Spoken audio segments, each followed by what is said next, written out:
sexy. What's going on, everyone? Brawless here, and now it's time to talk about this little indie gem I just stumbled upon thanks to a friend of mine, Bob. It's this game called Stories, The Path of the Destinies. Now, if you've been following this channel for any amount of time, you'll know that I typically love to go through the Game Pass catalog and cover lots of games provided by Game Pass. And I really like to dig deep in there and find those little hidden indie gems, those little nuggets of love that don't get the press and the marketing that the big AAA titles do, because typically I think 2021 and moving forward is the year of the indies. Based on how the AAA industry is going, most of you have known that I follow this channel, that I'm not too happy with it. I think it's on a serious decline. I really hope it's on an incline at some point, but indies have been holding the weight of the video game industry for a long time, so I like to find these indie gems. Now, I'm bringing up the Game Pass thing because I didn't find this game on Game Pass. This is a game that we had to buy. So like I said, I got a tip-off from a buddy about this game, and then I looked into it, and I saw some pretty positive or mixed perception, so I was like, fuck it, let's give it a shot. So this game is very intricate. It's very tricky, complicated, I guess you can say. It's almost like a Tarantino film, the way it plays out, but it's also like a choose-your-own-adventure. So in Stories, Path of the Destinies, you play as this guy named Renardo, this fox, who's kind of like a retired, I guess, mercenary, and you've kind of scaled back into more of a comfortable life, hanging out with your mom. It was basically her request to get you to stop, living the mercenary life. And there's this evil frogman who comes down from wherever the fuck he came from and basically terrorizes your town, and he's looking for powers and these little artifacts to basically resurrect these elder gods that almost destroyed Earth a long time ago. So that's all I want to go into story-wise, because this game is heavily about the story. So like I said, this is like a choose-your-own-adventure type game. So between cutscenes, you actually make choices that actually impact the story in the way that it's told. And it's really interesting how they do it. So essentially, you can make good choices, you can make bad choices, evil choices, whatever.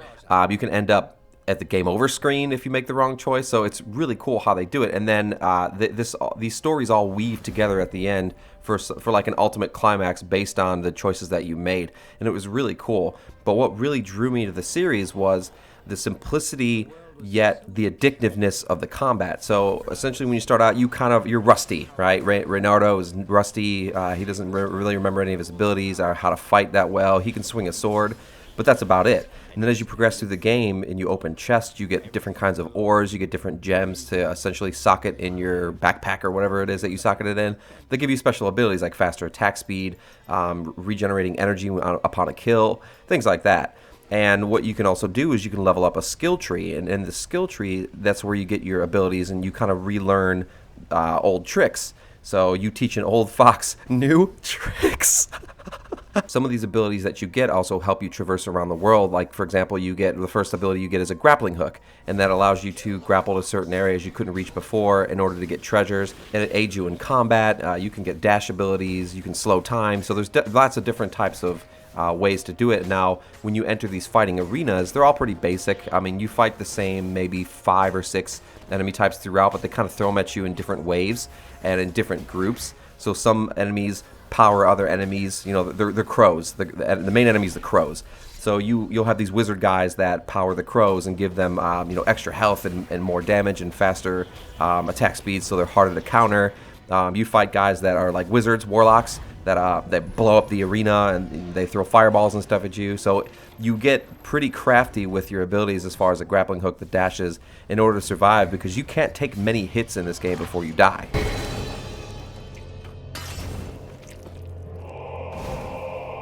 No! Another really cool feature besides upgrading is that you also upgrade your sword. So there are I believe four different types of swords. There's an ice sword, there's like a mana sword, like an energy sword.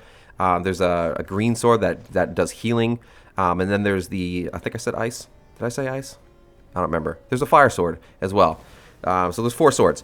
Now these swords do a couple different things. So for example, the ice sword, if you hold down the assigned button, you'll do a special attack with that sword. So with the ice sword, at the base level of that sword, the first level up for that ice sword, you do like a freeze attack. So when you hit people, it freezes them and allows you to kill them without having to worry about them hitting back. If you upgrade that sword again, because each sword has, I believe, 2 tiers you can upgrade it to, you get a bigger ice ability. For example, when you hit people, it sends out an ice wave in a giant radius, and it'll freeze everyone in a certain radius. Now this also applies with the fire sword. It's essentially the same thing. The purple energy sword, it gives you a faster attack speed when you hold the proper assigned button down. And the green sword gives you lifesteal, so when you hold down the button and you hit enemies, you actually steal their life from them and regenerate yours. So there's a lot of really cool ways to mix up the combat in this game. And even though the combat is not super deep and you don't fight a ton of enemies, the main draw is really the story and how it's told and the choices that you can make. Whether good or bad, and even if you make the bad choices, it's not necessarily like you get a bad ending, because sometimes you have to make sacrifices. For example, I'm not going to spoil it again, but sometimes what seems like the wrong choice is actually the right choice. Now, I wanted to quickly cover this game because it was completely under the radar. I'd never heard of this before. This actually came out in 2016 on PS4 and then released in 2018, I believe, on Xbox. And I never heard of it. Not a peep. Nothing. And it's a shame because this game was a lot of fun. And one of the main draws for this game is going to be its replayability. Now, for this game, I completed my initial playthrough of the main 4 or 5 story arcs that you can get based on your choices in about 5.5, 6 hours.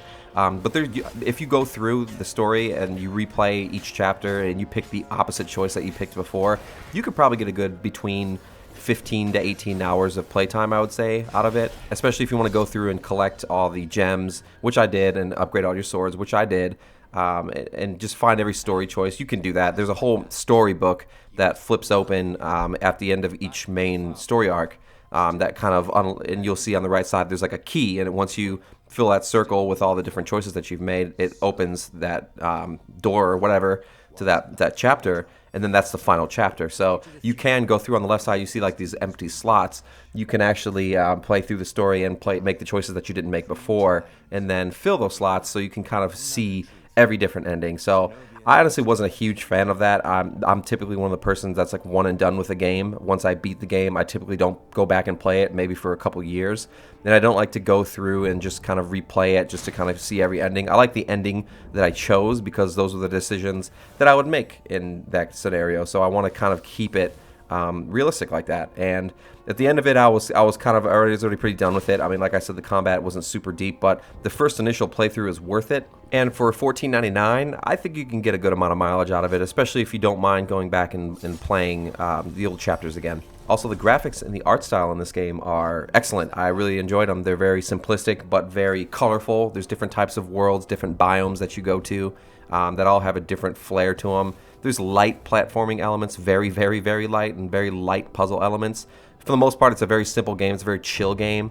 Going back to playing Modern Warfare Warzone after this was pretty difficult because I was in such a state of tranquility after beating this game that I was just getting my ass tossed in Warzone. So other than that, guys, I highly recommend this game if you are a fan of like choose your own adventure type games or just something a little bit different than the standard. And I wanted to quickly share my thoughts and feelings on this game with you because I think it deserves more love. There's also a sequel, a spiritual successor to this game called Omen Sight that was released, I believe, in 2019. So I definitely want to look into that one and then possibly cover that one later on if I can get to it.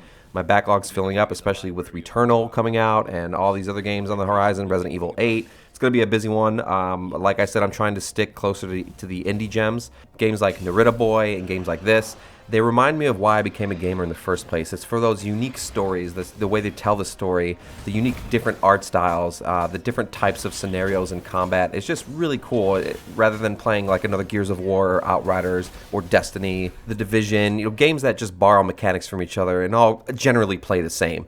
So I hope you guys enjoyed the review. Definitely check this one out. You can get it on PlayStation, you can get it on Xbox, you can get it on PC, Steam, wherever you want to get it. Highly recommended. Hopefully these developers continue on making games like this. I'm excited to check out Omen Sight. And for now, I will see you guys on the next Talk Gaming. See you guys. You almost never saw wild gogglers together like this. The toads had to train them not to peck each other to death. So these had to be Imperial gogglers. You never felt so sexy. Hell yes.